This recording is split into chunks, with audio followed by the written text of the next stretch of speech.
This is the new Porsche Macan SUV, and in some ways, it makes all the sense in the world. But then in others, it makes no sense whatsoever.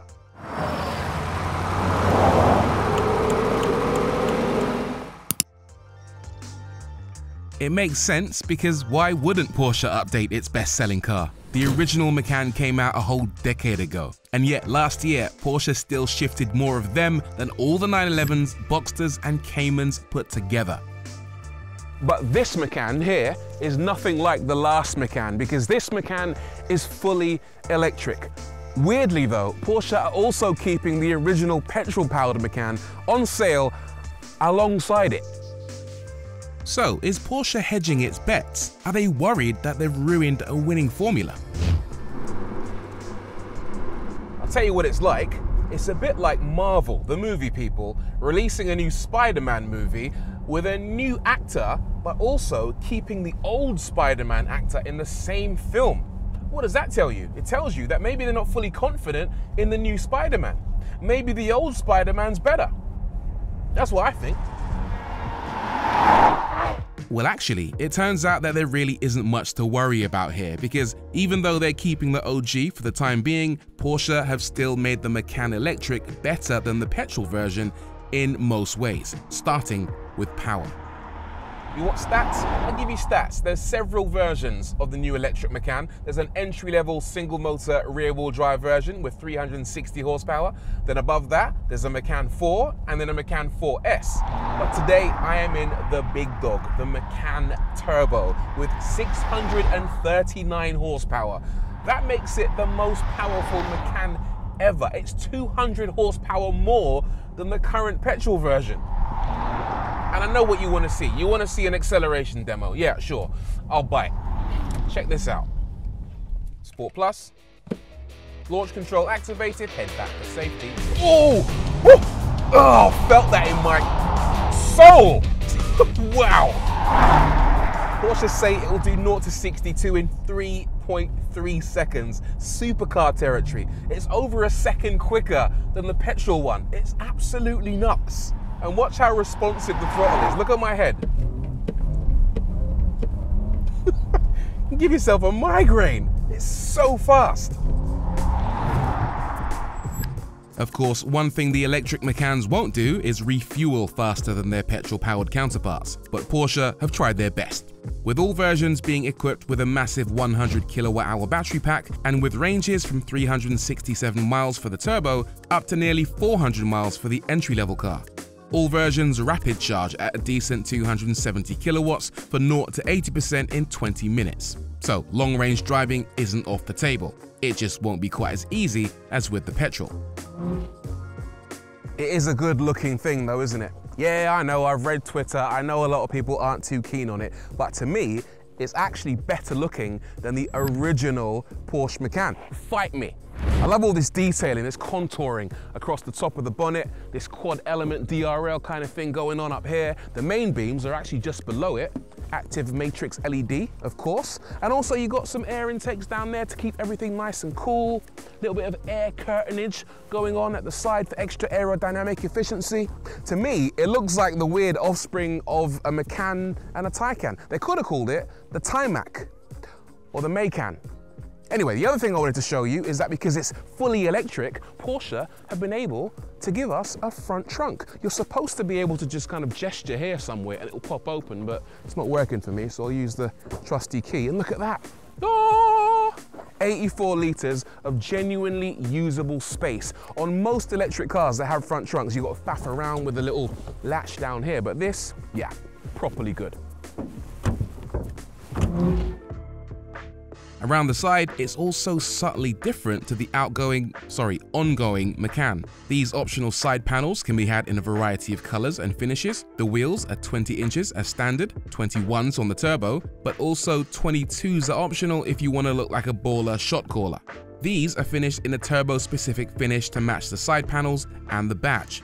Towards the back, it has a coupe-ish slant to the C-pillar that makes it look sportier and more compact. And yet, it has a longer wheelbase than before, 86mm longer, all of it dedicated to rear leg space.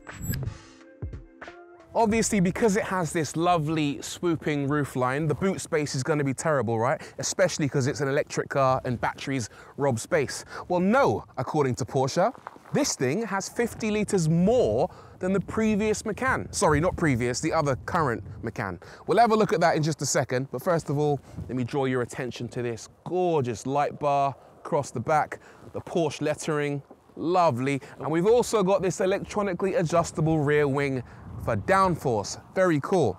Now also, how do you open the boot on a Macan? On the petrol car, it was always hidden away on the rear windscreen wiper. This doesn't have a wiper at the back, I think that's optional, but the button is actually tucked away next to this camera. I'm not gonna use that though, I'm gonna actually kick underneath here, because apparently you can kick to open. A few hours later, he uses the key instead. And there we go. 50 extra litres, or is it? No, it isn't, because this is the Macan Turbo, and in the Turbo, the underfloor storage is taken up by this massive subwoofer from Bose. If you want extra room, you're gonna have to get the Macan 4. As for the space though, really nice and usable. Square, you got netting, you got tie-down points, you got hooks, you got these flaps for dropping the rear seats. It's all there. Now, the back. It's not amazingly spacious, but it's not bad. Legroom is okay, thanks to that extra 86mm of wheelbase. Headroom is also acceptable, especially if you don't tick the sunroof option box. And you'll find all the usual gubbins, including a fold-down cup holder and armrest, plus optional digital rear vent controls and USB ports.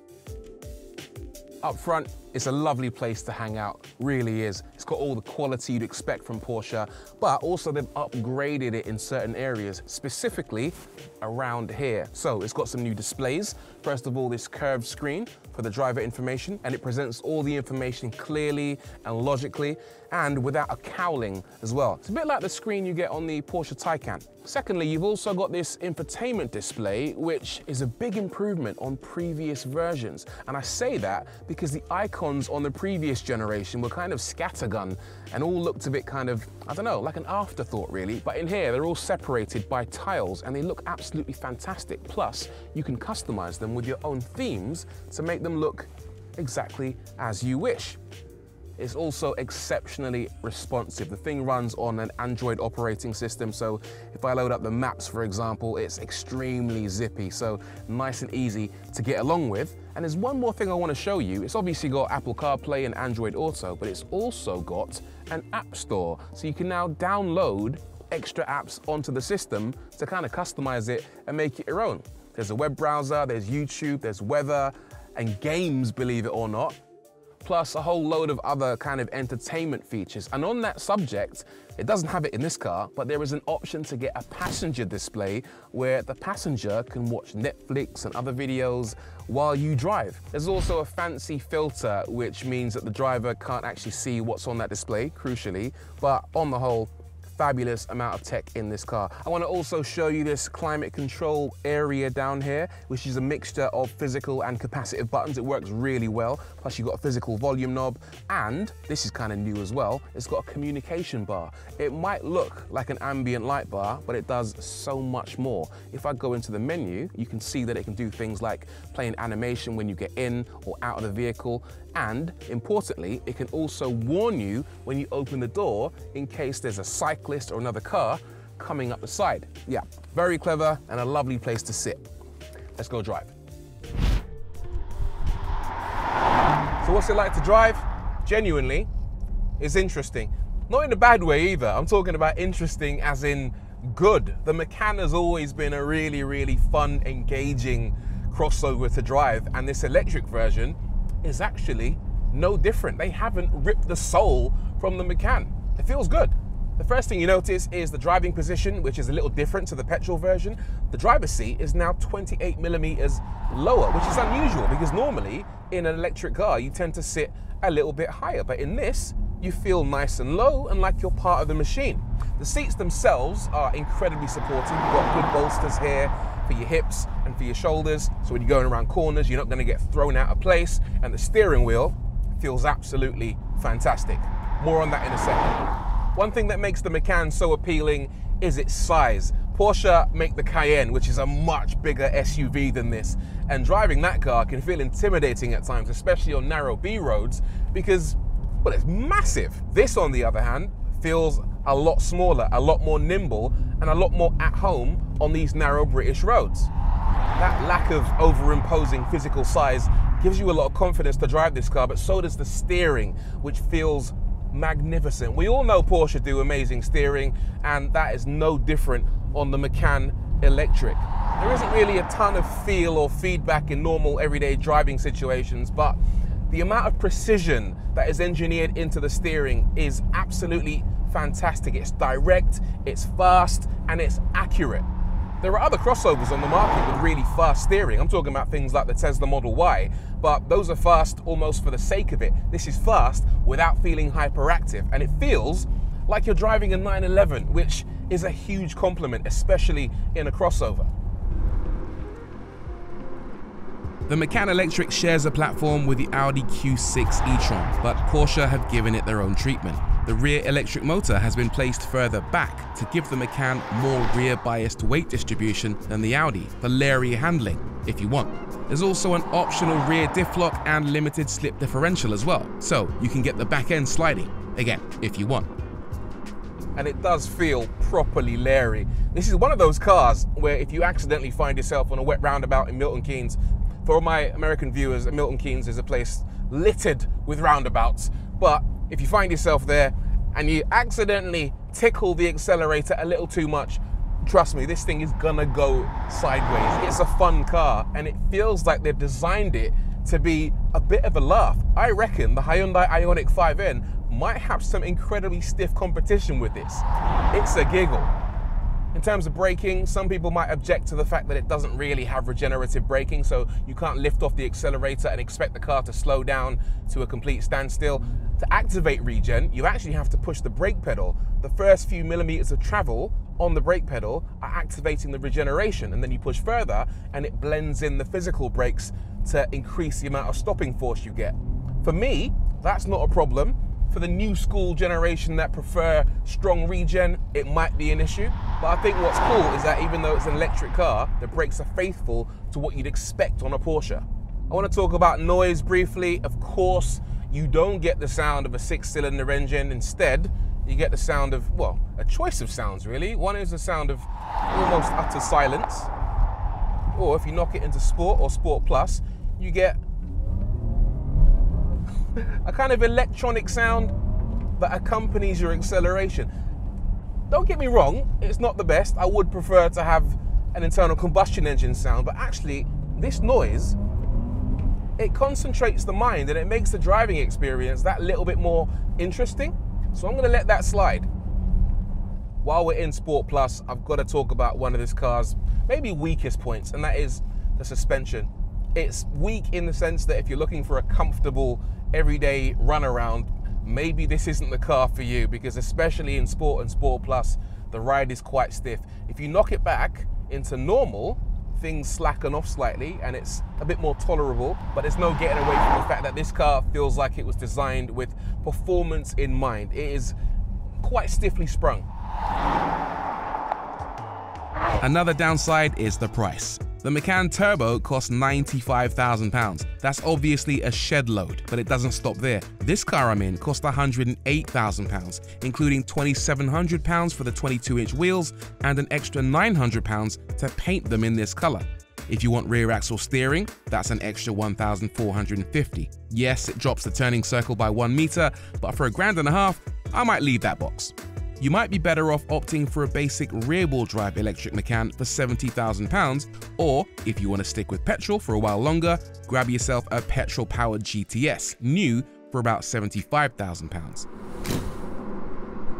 While we're on the subject of money, it's only right that I remind you that Autotrader can not only help you buy and sell new and used cars, we can also help you lease a car for a fantastic price. We can get you into something like a petrol-powered Macan or an electric alternative, a lot like this one, for a pretty decent price. Check the link down below to find out more.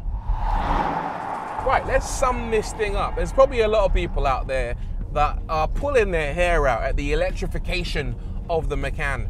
But don't forget, If you want a petrol-powered Macan, you can still buy one.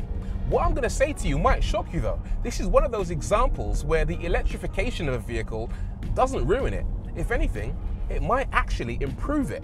Yeah, of course, you lose a few things. You lose the sound, you lose the vibration that you get from an internal combustion engine, but you don't lose anything in the way of performance. In fact, you gain performance, quite a lot of it. This thing is neck-snappingly fast. You also don't lose any dynamic ability.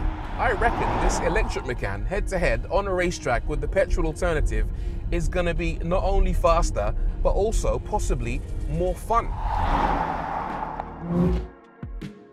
That's my theory anyway, but racetracks aside, this is a decent addition to the range, and now we know the petrol version won't be around much after 2025, it's at least reassuring that its replacement is more than solid. If you want a smallish SUV with sports car handling, the Macan is still as good as it gets.